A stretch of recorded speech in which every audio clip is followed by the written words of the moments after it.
in the middle of a set, she was like, take solo.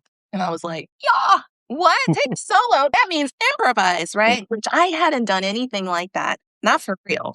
I'm going to stop you there because a lot of my listeners may not. For my undergrad, I went to SUNY Purchase, actually. Okay. Yeah. So if you're at a conservatory of music learning classical music, you are not taught to improvise.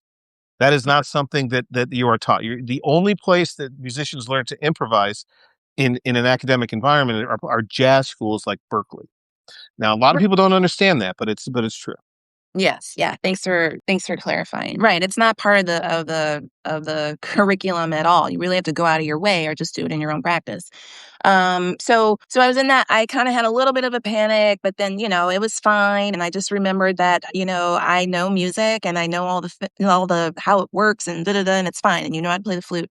And I didn't do anything great, but it was, it was good enough. And I left feeling like that can never happen again because, feeling unprepared on stage is probably the worst feeling. And that's what makes all us musicians like crazy because we're always like trying to prevent that day from happening. But so from that point on, I started integrating it more and more into my own practice.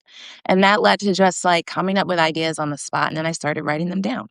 And then once I started writing them down, I, looked back at them and, could develop them further. And then the next thing you knew, I would have pieces of music. And then I was like, oh my God, this is so cool. I'm like building this and I'm actually doing okay. And like, I can do this. And that's how I started, going back to that place with experimentation and creativity and just excitement about music making that brought me to the flute and to music in the first place.